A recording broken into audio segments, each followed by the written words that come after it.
The sky above the alien market is dark and full of smoke. The wind carries the smell of oil fire and something dead.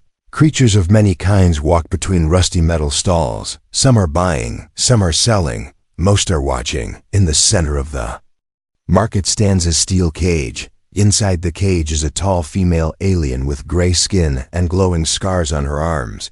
Her clothes are torn, her eyes are tired. She does not speak. She does not cry. Beside her stands a small child, thin, shaking, silent, holding her hand tightly. The child looks around with fear. Nobody looks back with kindness. A tall auctioneer with insect arms shouts into a broken speaker. "This is the last item," he says. A female of the Vahari race. Strong body, fighter type, one child included. For free. The crowd laughs. No one steps forward. No one raises a hand. No one wants her. Too broken, someone says. Too old, another one says. Just a mother, not a machine. She looks down at her child. The child hides behind her leg. The auctioneer becomes angry. No bids, no offers. He kicks the cage and the child screams. From the back of the crowd, a human boy steps forward. He is not rich. His clothes are dusty. He looks like a trader or maybe a worker. He walks slowly. He looks at the cage. He looks at her eyes. He does not laugh. He does not walk away. "What are you doing?" a voice whispers. "That is Vahari trash," someone says. "She is nothing. Her kind lost the war." The human does not listen. He walks to the auctioneer. He asks how much. The auctioneer laughs. "You want her? Why? You cannot afford her." The human reaches into his small bag. He places all his credits on the table, every coin, every chip. The crowd becomes quiet. "You are serious?" the auctioneer says. The human nods. The auctioneer unlocks the cage. "Take her then," he says. "Take your broken alien." The mother does not move. She looks at the human with silent eyes. The child steps forward first. He holds the human's hand. The mother follows. They walk away from the crowd. No one claps, no one smiles, but everyone watches. The auctioneer shakes his head. "Foolish human," he mutters. "He gave everything for nothing." The human walks through the dust with them. He does not know her name. She does not speak. The child stays close to him. They reach a small transport ship, old and slow, but working. The human helps them inside. He gives them food. He gives them water. Still the mother says nothing. He finally sits down across from her. He speaks slowly. "My name is Eli," he says. "You and the boy. You need names here." The mother says nothing. The boy looks at her, then back at Eli, smiles. "You can take mine," he says. "You are not property. Now you are family." The boy blinks. The mother finally speaks. Her voice is soft but full of something strong. Why? Eli shrugs. "Because no one else did." Ship flies away from the market. No one follows, but someone watches on a dark tower far from the auction. A pair of glowing red eyes watch the sky. "He took her," a voice says. "A human gave her his name." The voice changes. "Now they will come for him." The sky outside the ship turns from black to silver as they move through deep space. The stars shine, but the cabin stays dark. The only light comes from a small heater on the floor. The child sleeps curled up in an old blanket. The alien mother sits in silence across from Eli. She watches him. Her eyes are sharp but tired. Not the eyes of a victim. The eyes of someone who has seen too much. Eli finishes checking the ship's systems. Everything is running low. Fuel, food time. He walks back and places a small cup of soup near her. She does not touch it. He speaks anyway. "You are safe now." She says nothing. Only her fingers move slowly across a piece of cloth she is holding. It is not hers. It was left by someone before. Eli looks at her and leans back against the wall. "You don't trust me? That's fine, but I gave you my name because you looked like you needed one." Her voice is low, words shaped like wind. "You think a name is just a sound?" Eli raises his eyebrows. "What else would it be?" She leans forward. Her voice still soft. "In my world, a name is a shield, a sword, a chain. Once you take someone's name, you take their war." Eli laughs once, not mocking, just surprised. "Then I guess I'm in your war now." The child stirs, wakes up, looks at Eli with wide eyes, then looks at his mother. "He spoke our law. He gave it freely." She nods. "The bond is done.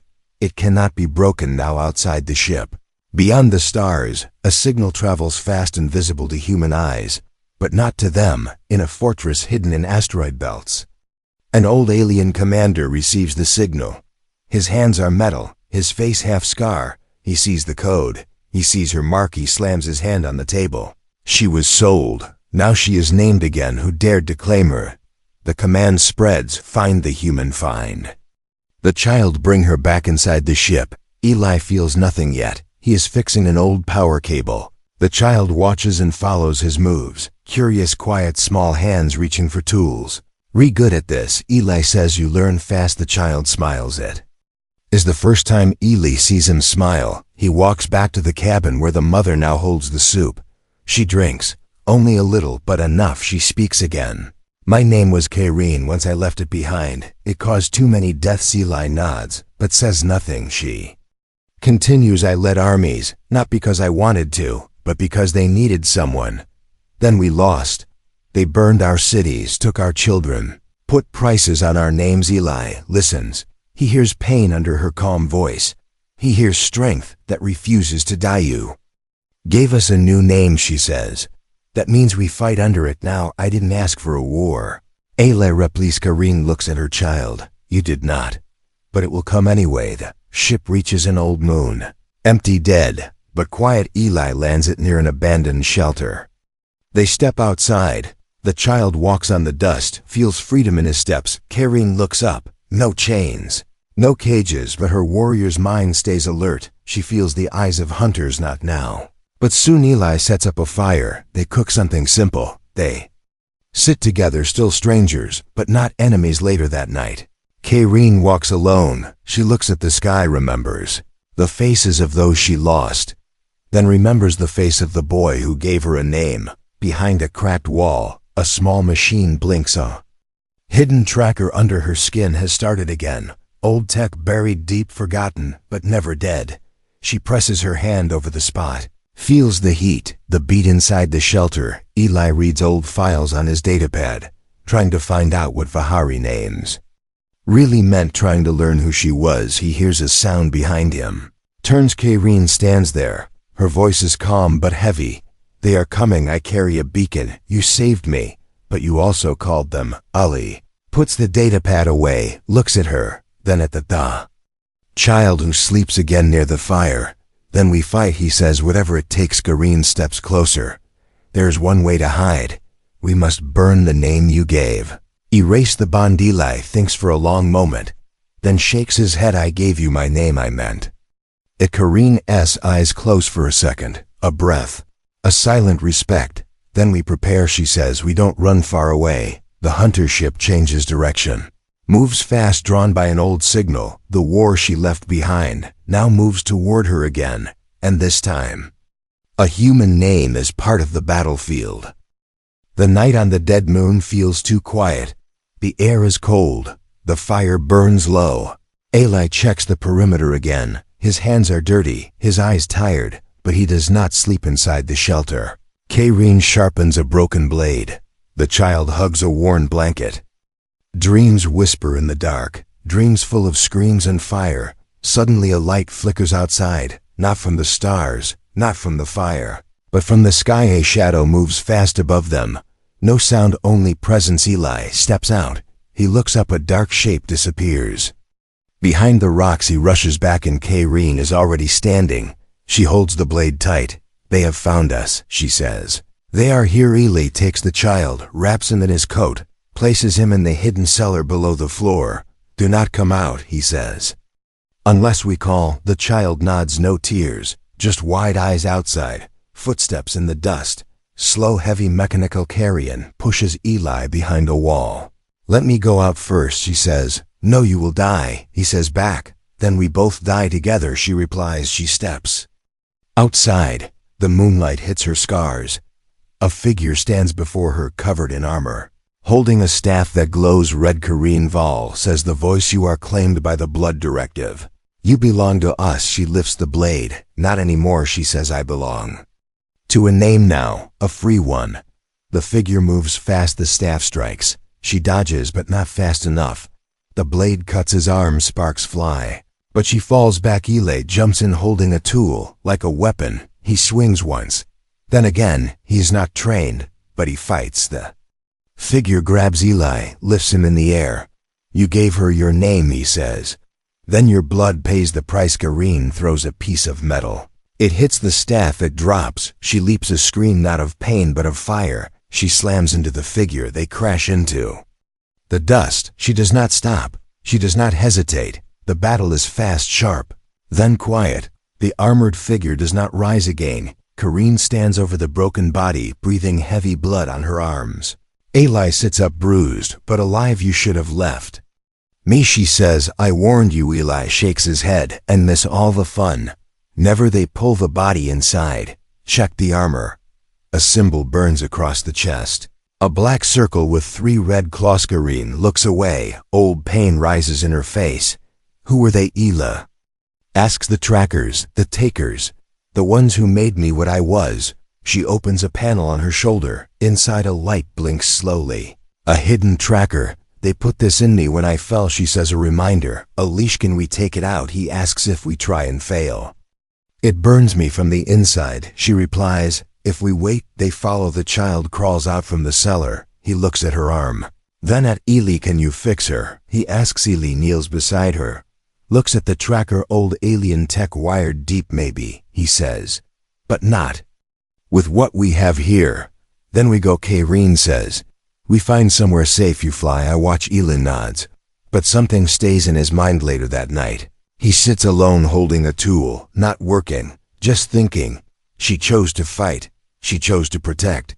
But her scars go deeper than wounds. Her silence holds more than pain. He remembers how she moved. Not like someone weak, like someone trained. Fast, deadly, precise. She said she led armies. She said she lost everything. Eli looks at her while she sleeps. The child curled beside her, one hand on her arm. Kareen does not move, but her face tells stories of cities burning, of voices lost, of names stolen. She is not just a mother. She's a weapon they broke, but not fully. Eli leans back, closes his eyes. They will come again. More soldiers, stronger, faster. But he made a promise. He gave a name. He will not break it. Far away in the dark, a message is sent from the broken body. It reaches a black ship. A voice reads the code. "Unit failed. Target active. Name bond confirmed." Voice replies coldly, "Then send the Hunter Prime. Bring them all. The war is not over. Not yet." And this time the name carries fire. Asterisk. The stars move like silent watchers as the ship rises from the dead moon. The engines are old. The hull is scratched, but it carries something rare. Hope inside the small ship. Kareen sits still, eyes closed, mind open. She remembers, not the auction, not the cage, but long before, a hall of stone, her people cheering, her armor bright, her hands raised high. She was not just Kareen back then. She was Val of the Skyfront. She was their sword, their shield, their voice. But memory fades when pain enters. Now she wears silence like a cloak. Now she carries wounds that speak louder than words. Eli pilots the ship carefully. He watches the screens. One warning blinks. One tracker remains active, buried deep under her skin. "We need help," he says. "We cannot do this alone." Kareen looks at him. Help comes with questions. Questions lead to death. "Still we try," Eli says. "Still we move." He plots a course to an old human colony off-grid, barely populated, but known for broken machines and lost tech. "We land, we rest, we fix the tracker," he says. "Then we vanish." Kareen nods, her face unreadable, her heart a storm. Both. He is learning without being taught. He listens to tone. He watches hands. He sees fear, but also something new, strength.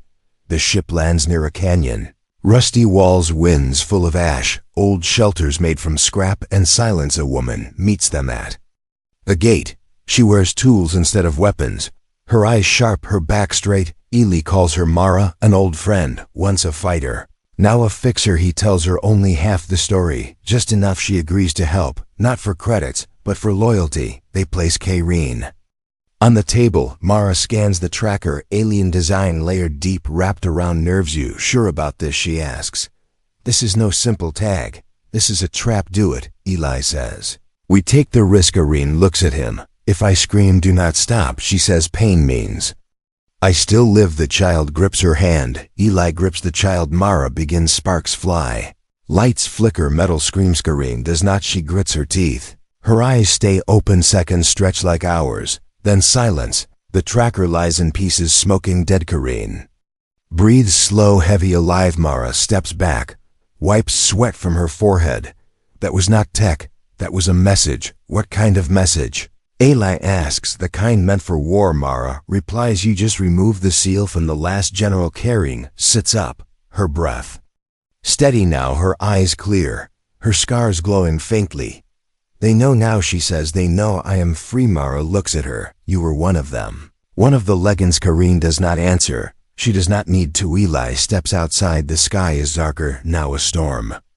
Coming not of wind, but of fire. He looks at the child, then at Kareen walking out of the shelter. She stands straight, not as a slave, not as a mother, but as something more. I see you now, Eli says, not just broken, not just hunted. Kareen looks at him. Then you must see what follows. In the far sky, a signal burns across space. The enemies do not guess, they know. She lives. She rises, she remembers. The ship is ready again, but the question is not where to go.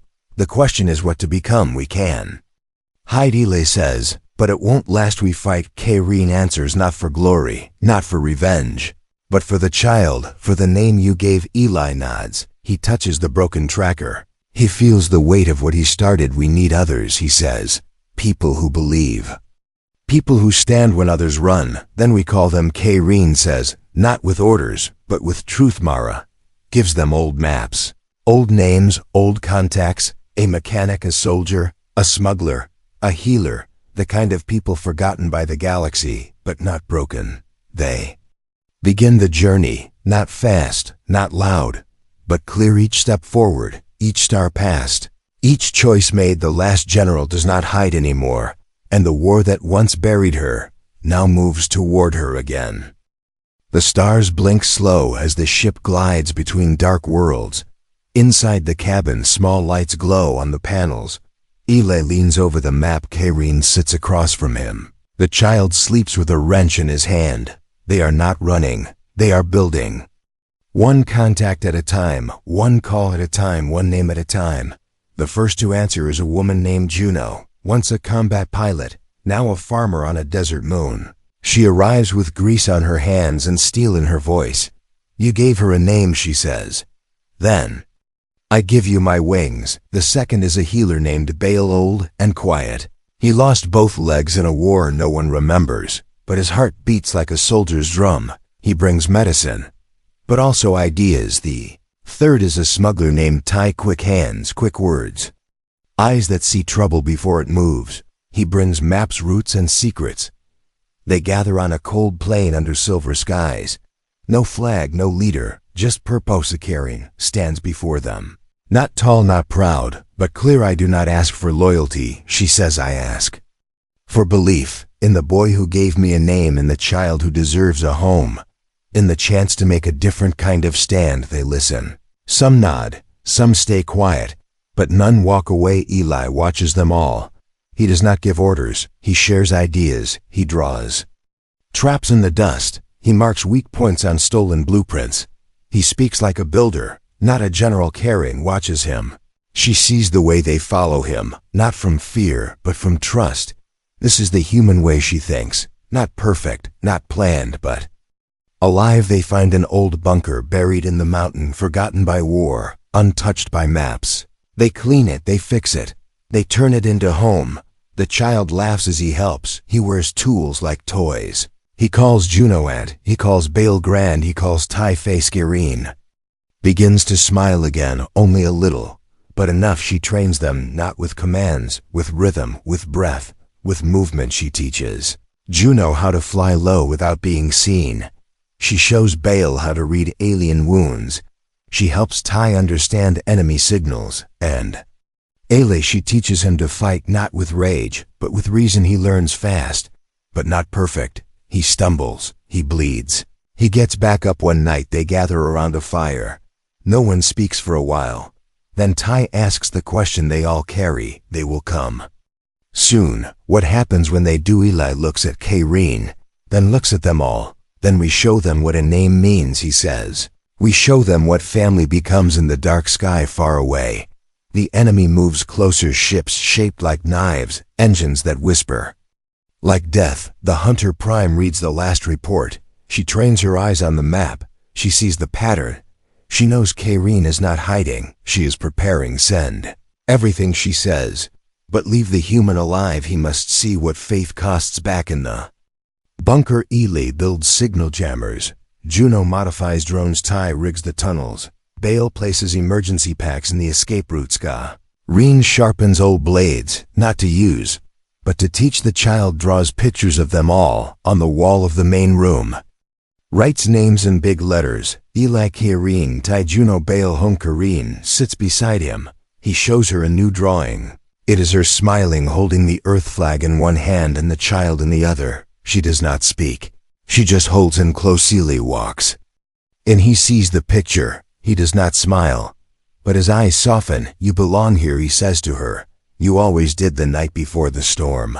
The air becomes quiet again, like it waits. Eli stands on the roof, watching the stars. Kyrene joins him. She does not ask. He does not explain. They just stand. He breaks the silence first. You said names are weapons. Maybe you are right, but here names are also anchors. Kyrene nods.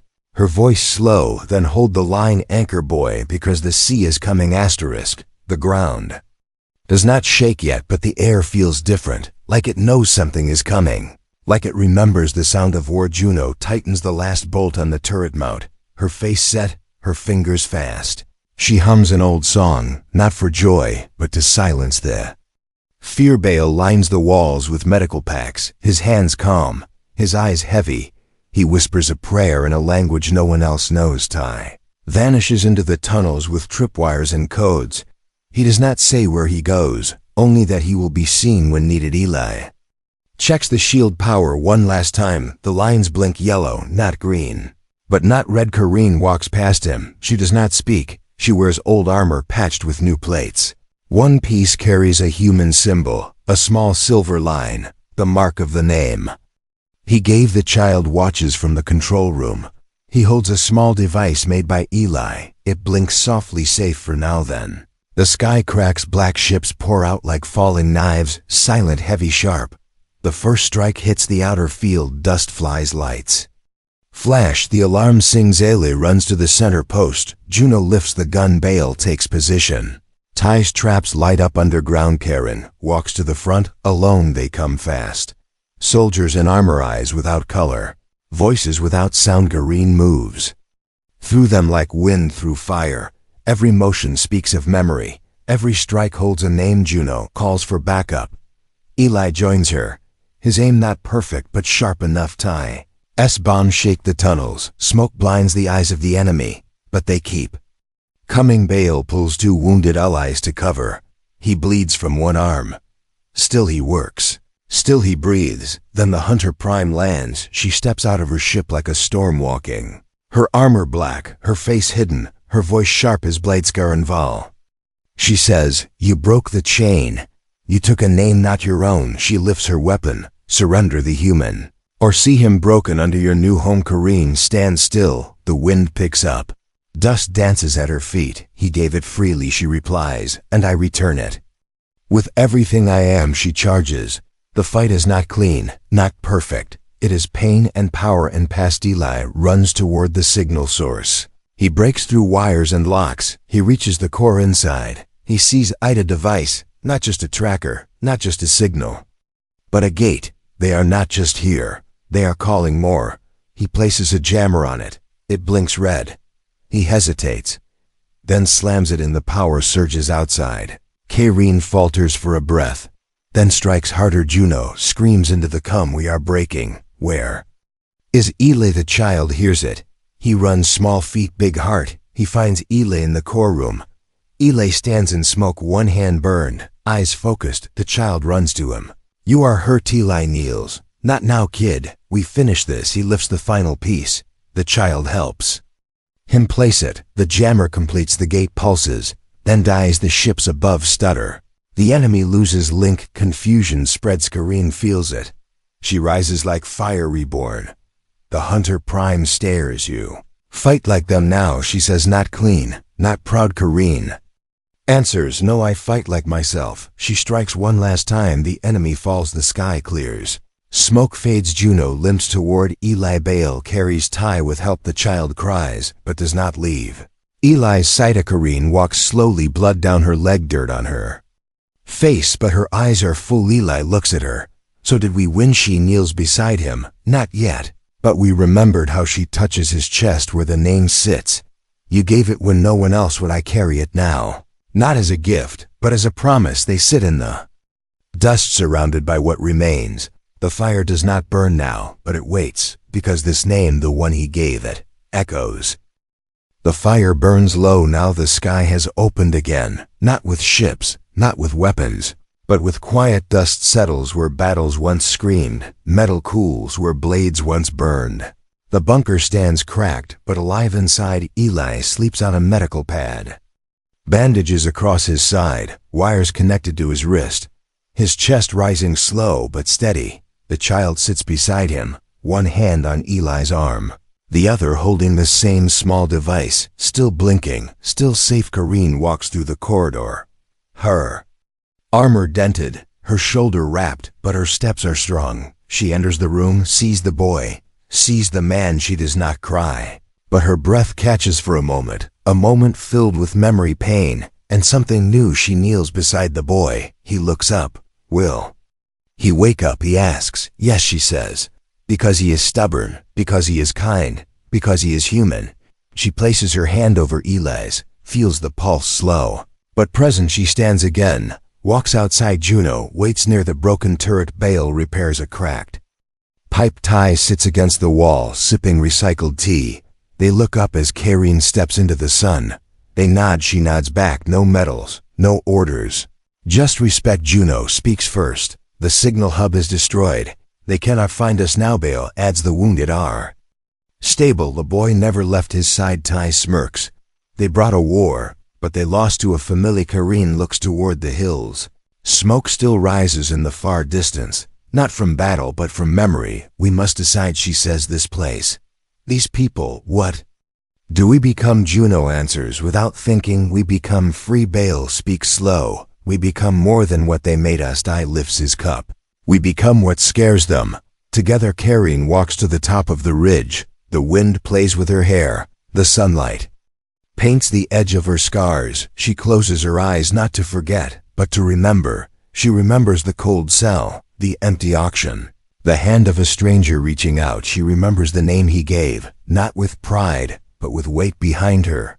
The boy runs to her, his face bright, his hands open. He hugs her without a word. She kneels, holds him back. He whispers, he is awake. She rises fast, follows him inside. Ailey sits up slowly, face pale, eyes open. He smiles, weak, tired. But real. Told you we would win, he says. She smiles back. Only because you are too stubborn to fall. The boy climbs into the bed beside him. Careful, gentle. Eli places a hand on his head. You kept us safe, kid. You were brave. The boy nods. Because I carry your name. Kareen sits beside them. She touches the edge of the blanket, soft, worn like all of them. What now? Eli asks. Irene breathes deep. Now we build not walls, not armies, but stories, paths. Lee closes his eyes again. Just for a second. When he opens them, he sees her differently. Not just a fighter, not just a survivor, but a leader, and beyond that, a mother, not by blood, but by bond. Outside, the others begin clearing the wreckage, stacking metal, fixing panels. They work not for orders, but for each other. A new banner is drawn, not for nations, not for pride, but for unity. It carries no symbol, only a word, one name, Val. Not as a title, not as a code, but as a home. The child paints it across the wall, big letters, bright colors, hands messy with joy. Kareen sees it and says nothing, but her chest lifts slightly, a breath filled with purpose. She turns back to Eli. Thank you, she says. Not for saving me, but for believing I could still save others. Eli looks at her hand covered in old blood, new dirt. He takes it. We did this together. Nods. Not blood, Not war, not fear, but choice. Family made by hands reaching, not by fate, but by faith. The war is not over, but they are no longer running. They are standing together, and the name he gave will echo longer than any gun, longer than any flag, longer than any scar, because now it belongs to all of them.